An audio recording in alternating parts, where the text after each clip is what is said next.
Bem-vindo aqui! Hoje seguimos com os nossos vídeos educacionais. O nosso vídeo Análise de Cenário número 28, onde nós vamos ver um vídeo que foi publicado no YouTube, de onde nós podemos trazer algumas informações, mas principalmente algumas lições a respeito de vídeos que são publicados nas diversas plataformas e que podem ajudar ou não na nossa mentalidade como investidor. Mas antes de irmos adiante, eu peço para você que é novo no canal ou que já circulou pelo canal que considere a sua inscrição. Ao final do vídeo, seu like, seu comentário, sua pergunta são importantes para que o conteúdo desse canal seja adequadamente direcionado, e aperte o sino para receber novos vídeos assim que eu os tiver postado. O vídeo ao que eu me refiro, ele vai estar um pouquinho acelerado aqui, para que a gente tenha tempo suficiente de fazer os comentários. Ele faz a seguinte abordagem no seu título. Aqui ele diz assim, ó, estratégia da Louise Barsi não deu certo. Eu chamo a atenção para essas duas palavras, estratégia e não deu certo, que é a partir daí que nós vamos construir a ideia do vídeo com respeito ao conteúdo que foi publicado na internet e quanto isso aí pode influenciar ou não na nossa mentalidade enquanto investidores. Então, de pronto aqui, vamos rodar esse vídeo.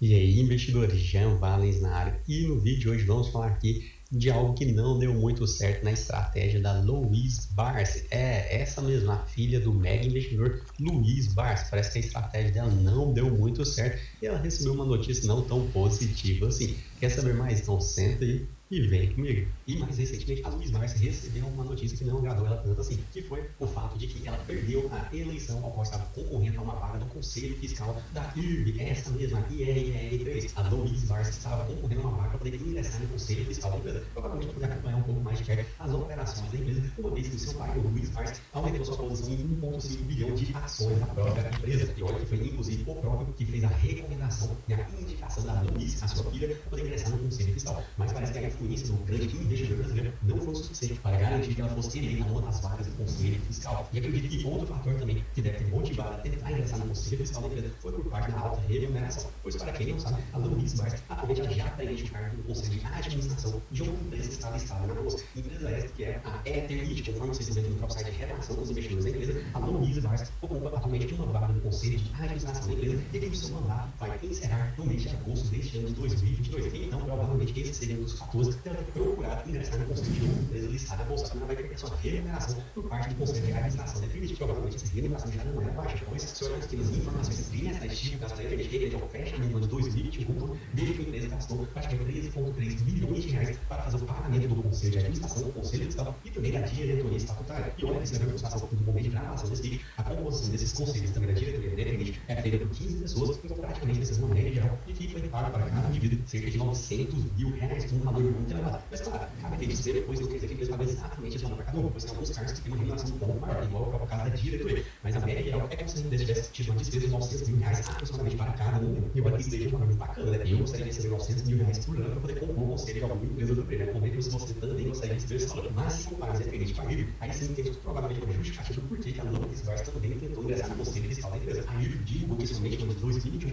fez um pagamento total de 54,8 milhões de reais para os membros do Conselho de Administração, Conselho Fiscal e também diretoria estatutária. Então, vejo um pagamento muito superior do que a Eternit fez de pagamento. E olha que a IRB tem uma composição total de 23 pessoas ocupando esses cargos de Conselho de Administração, Fiscal e diretoria. Ou seja, temos aqui que a IRB teve um gasto médio para cada membro em cerca de 2,4 milhões de reais, enquanto a empresa de Eternit teve um gasto médio de 900 mil reais. Então, provavelmente, esse seria um dos fatores por qual a Louise Barsi concorreu a uma vaga no Conselho Fiscal. É claro, provavelmente, vai poder acompanhar de perto, eles vão responder nesse vídeo que pessoas pegam mega acionistas dela, mas é claro que também tem esse fator remuneratório por trás também. Depois a IRB paga muito mais do que a Eternit paga para os seus membros. Também vai pegar um mandato em agosto. A Eternit está provavelmente procurando outra empresa para poder ingressar no Conselho, para poder garantir mais um mandato de 2, 4 anos pela frente, beleza? Agora, outro detalhe curioso é que no momento de gravação desse vídeo, as ações da IRB estão subindo em cerca de quase 3% neste momento. É claro que eu não sei se isso tem alguma coisa a ver, uma coisa resultado por parte da eleição do Conselho Fiscal, mas o mercado acordou de bom humor e está comprando cada vez mais ações da IRB. E apenas por uma questão de consideração, eu realmente não sei o nome do canal. Se alguém souber, por gentileza, pode colocar aqui nos comentários para que eu possa divulgar e dar os devidos créditos à pessoa que publicou o vídeo. Mas o que eu queria chamar aqui a atenção é a questão da estratégia e mais a intenção de ingressar em conselhos que tem o fim remuneratório, que na verdade isto para investidores iniciantes ou investidores até que estão em nível intermediário, talvez ainda seja um horizonte distinto, mas não tem absolutamente nada demais a intenção de ingresso nesses conselhos. pelos motivos que eu vou explicar agora para você. Um pouquinho antes de estender esse conhecimento, eu queria trabalhar com você o conceito de método e metodologia, porque às vezes eles são tratados de forma como se fossem sinônimos, mas na verdade a metodologia ela diz respeito a tudo que vai ser feito, por exemplo, na execução de um projeto. Nós temos um projeto aqui do canal, desde que nós saímos do ponto A até o ponto B, com esse monte de açõezinhas aqui que são feitas no meio do caminho. Então é o que precisa ser feito e a distribuição que isso tem no tempo e também a interdependência entre essas pequenas ações. E observe que muitas vezes as ações elas podem até ser executadas em paralelo, como essas duas ações que são feitas aqui, e também numa ordem sequencial, quando uma pode acontecer depois da outra, e ao mesmo tempo essa que tem aqui o N, a letra N, estar ao mesmo tempo da 1, e isso indo do ponto A até o ponto B. Já o método, ele diz respeito a como essas açõezinhas aqui, A1, A2, a N, elas vão ser executadas. Então observe que aqui no canal nós temos uma das ações que é a publicação desses vídeos com base na compra de ações, olhando o passado da ação e também uma projeção de futuro e tentando atingir um objetivo do ponto de vista de proventos. Então significa que o que nós ensinamos aqui é um método dentro do contexto maior de uma metodologia que é todo o desenvolvimento do canal. E aí que nós caímos na questão da estratégia. Para ir do ponto A até o ponto B, que mais ou menos é o que nós fazemos aqui no canal, indo do ponto A até o ponto B, a gente não fala do ponto A e do ponto B porque não é o interesse aqui do canal. Mas nós temos uma estratégia para fazer essa movimentação. Além disso, tendo uma estratégia, nós temos uma disposição tática. E também nós temos uma operação, que é justamente as atividades que nós praticamos aqui no canal. A estratégia normalmente ela é composta de um objetivo geral, até pode ter mais do que um, como por exemplo, vamos pensar que você entra com um projeto para ser investidor. Você quer ser um grande investidor. O que tem de significativo nesse objetivo geral? Veja que ele não é mensurável. O que é um grande investidor? É ter 1 milhão na carteira, ou ter 1 milhão em carteira, ou ter 50 ações. Então, o objetivo geral nunca é mensurável. Ele é algo que nós estabelecemos assim, de forma a entender o que nós queremos. Depois disso, nós temos os chamados objetivos específicos. São objetivos que também não precisam ser mensuráveis, e normalmente não são, que estão ali dentro de um subconjunto desse objetivo geral. Como, por exemplo, eu quero ser um grande investidor. Para isso, eu tenho um objetivo específico de saber ler demonstrações de resultado do exercício. Como é que a gente mede isso? Isso não tem mensuração, mas faz parte de um dos objetivos específicos saber fazer a leitura desses demonstrativos de resultado do exercício. E também nós temos um outro aspecto, que é um dos que nós fazemos aqui no canal, que é fazer uma leitura de cenário. A gente precisa ver como é que, por exemplo, a empresa onde nós compramos ela está situada dentro do cenário local, se ela tem vendas locais, como é que ela fica no contexto do seu estado, nos pagamentos de impostos, e também como é que ela faz a logística da entrega do seu produto, e no âmbito nacional, se ela se estende, ou se ela faz entregas no país como um todo, e como o país se comporta. Ele está comprando, o produto é associado com as diversas regiões do país, então a gente faz essa análise de cenários, compondo assim a nossa estratégia. Sendo que a nossa estratégia, ela se distribui em planos táticos, em disposições táticas, que é justamente a forma como nós vamos pegar os nossos elementos e colocá-los eles dentro do cenário. Então vou dar um exemplo aqui de uma tática. Sabendo que a IRB, que é o caso que estava sendo tratado aqui, ela fez uma redução, ela fez uma reorganização, porque ela tinha algumas questões de fraude, os valores desceram muito, ela era cotada a 30, passou a menos de R$3, e ainda assim continuou tendo um lucro, na verdade um prejuízo, eu ia dizer um lucro negativo, mas é um prejuízo, assim, para a nossa linguagem aqui mais comum. Então significa o seguinte, será que na reestruturação ela tem condições? Eu analiso o cenário, analiso quem compra, ela é de resseguros, quem são os seus clientes, a forma como ela está diluindo toda a sua dívida, e eu posso, dentro desse cenário, concluir o seguinte, eu tenho como me posicionar. Então eu tenho como pegar um dos meus elementos, que é o quê? O recurso que eu tenho em carteira, pego e colocar uma pequena quantidade para a IRB, uma vez que eu posso estar olhando para um projeto que tem o aspecto vencedor. Então isso é uma disposição tática, a disposição do recurso. Quando eu coloco nos meus recursos para as minhas emergências, ou seja, minha reserva de emergência, então isto é uma disposição tática do meu recurso, né? Então veja que essa disposição dos elementos que eu possuo no contexto desse cenário, isto são as minhas ações táticas, ou o meu plano tático. E por outro lado, nós terminamos com a operação em si. A operação são aqueles azinhos lá. Então, o que nós fazemos aqui no canal está no nível operacional, que é feito de forma sempre repetida, sempre do mesmo jeito, descrevendo um método para funcionamento daquela ação. E dentro da nossa operação, nós criamos linhas de ação, como, por exemplo, uma linha de ação é estabelecer o número máximo de ações na carteira. Aqui não que a gente vá fazer isso, mas eu estou dizendo apenas como exemplo. Então nós estabelecemos, nós temos no máximo 8 ações na carteira. Não vai passar disso, porque é muito difícil acompanhar além de 8. Então essa é uma linha de ação.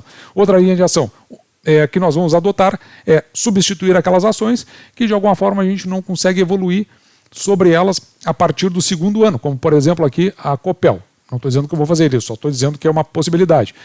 Esse conjunto de linhas de ação tem que refletir exatamente nas nossas metas. E o que são as metas? As metas são, por exemplo, aqui nós temos metas para os anos de 2022 e 2023. Quando nós iniciarmos o ano de 2023, uma das nossas metas é estar recebendo para o ano de 2023 em torno de R$ 2.533 ao mês, na média por mês. Isso é na média, não é todo mês, mas na média ao mês, de forma que a gente possa fazer reinvestimentos sem tirar do nosso principal, como por exemplo o nosso salário.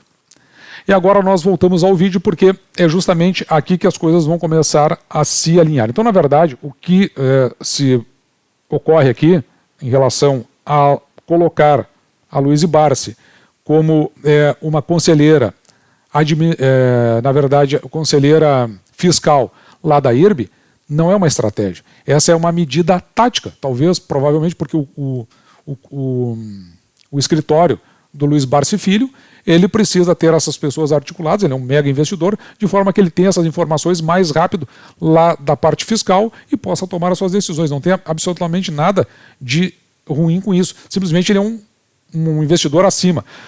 Do ponto de vista, então, desse vídeo, a gente acaba concluindo o seguinte, que na verdade isto tem que estar na mentalidade do investidor. Nós começamos pequeno, nós vamos crescendo, a carteira cresce, o negócio cresce, as questões se ampliam, então a gente começa não só a ligar mais para o RI, mas talvez a gente comece a ter aportes e comece a ter resultados que nos indicam que a gente possa ir na direção de visitar os RIs. E de repente nós fazendo parte dos RIs, nós começamos a fazer parte da vida dessas empresas, porque elas são organismos vivos. E nós, em conhecendo cada vez mais as empresas, a gente pode participar de uma forma mais direta, como por exemplo, integrando o conselho. E aqui tem um negócio importante em relação ao conselho que muitas vezes a gente não compreende. Observe comigo esse raciocínio. Como é que a gente enxerga uma empresa na sua concepção geral? Observe que numa empresa de capital aberto, ela tem um ente que é soberano a todos, que é a Assembleia Geral. Pode ser ordinária ou extraordinária. Essa Assembleia Geral é que vai definir tudo aquilo que está sendo proposto pela nossa diretoria executiva. A diretoria executiva é onde está o CEO, o CFO, aquela rapaziada toda que faz com que ela ande do ponto de vista superior, ou seja, estratégico da companhia. Só que entre o que essas pessoas fazem e o que é decidido na Assembleia, tem um ente intermediário aqui. E esse ente intermediário se chama Conselho Administrativo e também o seu Conselho Fiscal, que fazem a interlocução entre o que está sendo o que foi proposto na Assembleia, o que foi decidido pela Assembleia. A Assembleia somos nós, os acionistas, e aquilo que eles vão executar de forma a se encontrarem as ações da diretoria executiva com as intenções da Assembleia Geral dos seus acionistas. Então a importância dessas pessoas nesses conselhos, porque de alguma forma eles, além, não só trazem as informações, naqueles que são os escritórios muito grandes, mas também fazem com que exista essa compensação entre esses dois entes para que não haja uma divergência dos interesses nossos como acionistas e das pessoas que estão lá dirigindo a empresa. Em especial aqui, quando eu digo acionistas, também tem ter um equilíbrio quando existem controladores com grande capacidade de interagir com as diretorias executivas. Então, tudo isso tem que estar num equilíbrio para que a gente possa acreditar e confiar numa empresa. Daí a importância da gente conhecer e entender bem os aspectos de governança da companhia.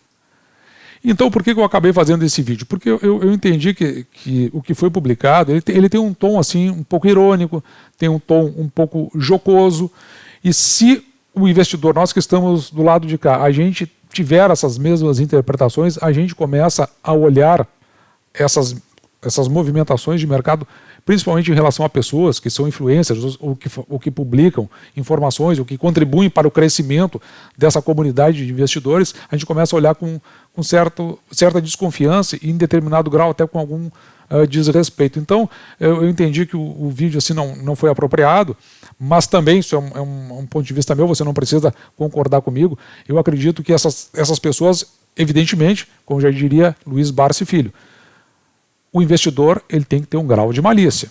Nós sempre temos que ter, mas a gente não pode olhar a tudo com malícia ou com esse excessivo grau de desconfiança. Afinal de contas, nós estamos investindo numa empresa e nós temos que ter, ao contrário, um grau considerável de crença naquilo que a empresa faz. E dessa forma, esse foi o nosso vídeo de hoje. Eu espero sinceramente que você tenha gostado. Se sim, o seu like é importante, seu comentário, a sua pergunta para que o conteúdo do canal seja adequadamente conduzido. Se você é novo no canal, se já circulou pelo canal, eu peço que considere a sua inscrição e aperte o sino para receber novos vídeos assim que eu estiver postado. Um grande abraço!